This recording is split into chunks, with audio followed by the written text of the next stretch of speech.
Dear students of class 9, you are cordial welcome in lecture number 13. Actually, our three topics from prose have been accomplished.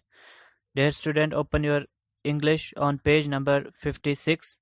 Now we are going to opt first chapter from poetry, which is entitled With No Manner Foreign.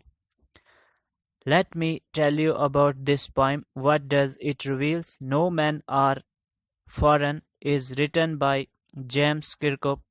Do you know who is James Kirkup? Where did he burn? What sort of task did he perform in his journey of life? So let's get started. James Kirkup, born 23 April 1918, is a prolific English poet, translator, and travel writer. So I would like to go bilingual and let me translate this opening line, which is about James Kirkup. So